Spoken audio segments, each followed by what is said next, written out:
você lida com a ira? Hoje no nosso devocional nós vamos falar sobre ira e sobre como lidar com ela. A ira tem raízes mais profundas do que propriamente nas atitudes. Algo que nós temos que ter em mente quando nós lidamos com a ira e queremos saber a raiz dela é que ela nem sempre é caracterizada por um padrão específico. Por exemplo, quando nós pensamos em alguém que está com ira, está manifestando a sua ira, logo vem na nossa mente alguém gritando, alguém chutando coisas, alguém brigando em si. Mas a ira, ela também pode se manifestar em pessoas que são denominadas tranquilas e sem propriamente a aparência de uma pessoa irada. Atrás da tranquilidade de um coração ou atrás da tranquilidade de uma atitude de uma pessoa pode ter um coração completamente irado, que está buscando o seu próprio direito e o seu próprio interesse. A Bíblia enfatiza que a ira é uma manifestação, normalmente, de desejos que não são atendidos. E esses desejos, descritos tanto em Tiago 4:1 quanto em outros textos, nem sempre o início desses desejos são ruins. Por exemplo, uma dona de casa pode querer sua casa limpa e organizada, isso é um bom desejo. Mas, quando isso não acontece, qual é a atitude que ela tem? Pais podem querer filhos obedientes, isso é inclusive bíblico, porém, eu estou disposto a pecar, a gritar, a desonrar a Deus para que esse desejo seja atendido?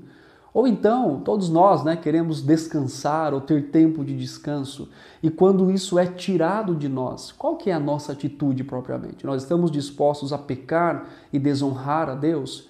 Existem também desejos que são propriamente pecaminosos, que podem levar à ira. Mas a ênfase bíblica, tanto nos desejos bons, que podem se tornar em maus desejos, e propriamente nos desejos ruins, já que já nascem no nosso coração, como Tiago 4:1 diz que de onde saem as guerras e as contendas dentre vós, senão da concupiscência da carne. A Bíblia relaciona que o ponto em conjunto e que traz uma ideia sobre os dois é exatamente o nosso direito. Então a ira, ela tem como essência os direitos ou os desejos não atendidos. Então pensamos assim, esse é o meu direito, é isso que eu mereço. E aí então estamos dispostos a pecar e a ofender a Deus e talvez alguém para que nós possamos ter aquilo que tanto desejamos. Como eu já citei, em Tiago 4:1 nos diz que as guerras e contendas saem do nosso coração, ou seja, de desejos na nossa carne. Quando falamos de tratar a ira, é muito mais do que tentar contar até 10, do que respirar fundo, como é ensinado de certa forma no mundo secular, ou até mesmo nas redes sociais é dito, não, deixa para lá, não se importe, mas é impossível não se importar no mundo de contexto pecaminoso com o qual nós vivemos. Inclusive, em 1 João nós ouvimos isso, João dizendo, o mundo jaz do maligno, isso é uma verdade. Então, como é a forma de lidar biblicamente? Quando falamos de tratar, é muito mais do que eu disse de pensar na atitude, mas a ideia é mudar os desejos do nosso coração.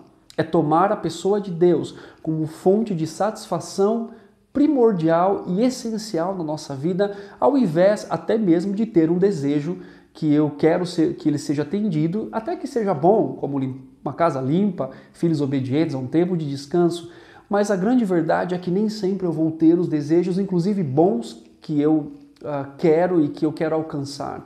Mas nós devemos então ter em mente que o maior desafio de um cristão é ele honrar e glorificar a Deus. Aqui vai alguns conselhos bíblicos para que nós possamos então lidar com a nossa ira. O primeiro conselho é: avalie quais momentos que você é tentado a estar irado.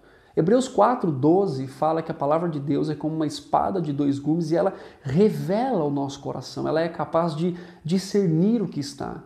Então, se você está andando irado, é porque você está desejando algo e isso não tem acontecido, então você está pecando contra Deus e contra o próximo. Então, avalie a sua ira, qual é o motivo dela?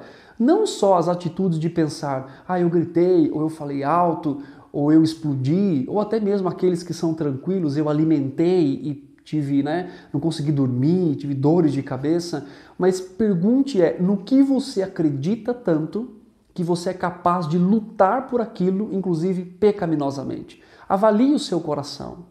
O segundo conselho é: a sua ira busca a justiça de Deus ou a sua justiça própria? Você é aquele que tem sede pela justiça de Deus, como Mateus escreve para nós? Quer dizer, a sua ira é válida, ela é lícita, ela é correta, ela está buscando propriamente a glória de Deus, a justiça de Deus. Você fica irado, assim como Moisés ficou em determinado momento, o próprio Cristo, né? O próprio Deus se ira, mas a fonte da sua ira é santa e também a sua própria justiça e a sua glória. Você está irado porque pessoas estão pecando contra Deus, ou você está irado porque as pessoas estão simplesmente não atendendo às suas expectativas? O terceiro conselho é: se comunique. Segundo Efésios 4, se comunique em amor e verdade. Diga, compartilhe como as pessoas podem ajudar na limpeza da casa para que você não fique irada, né, ou irado. Como que você pode alimentar expectativas corretas e que você pode dizer: a minha expectativa sobre o meu marido, sobre a minha esposa, sobre meus filhos, sobre o local de trabalho. Mas é claro, mantenha expectativas que são corretas.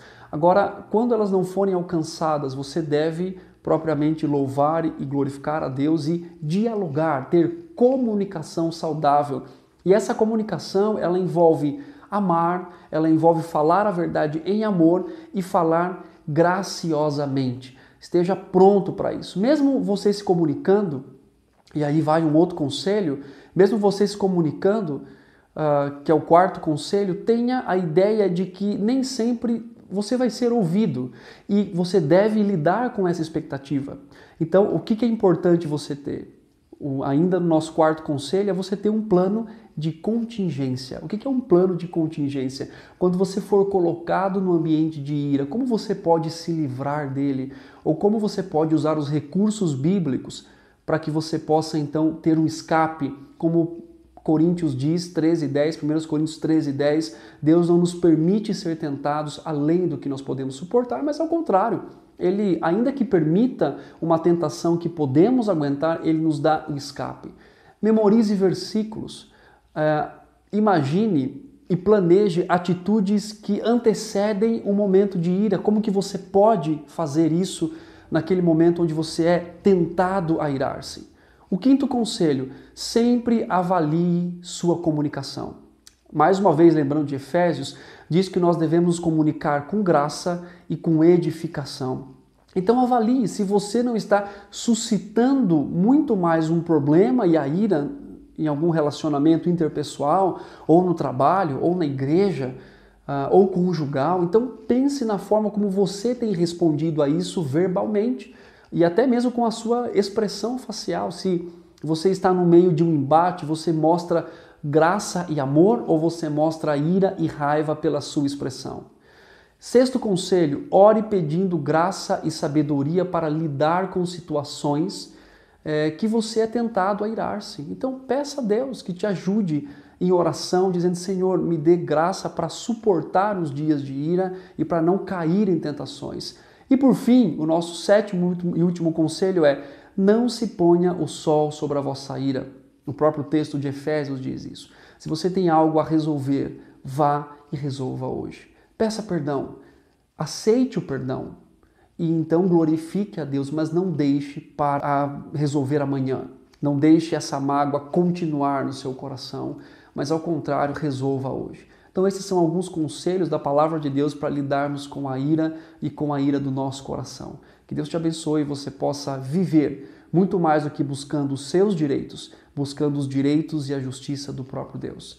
Deus abençoe a sua vida.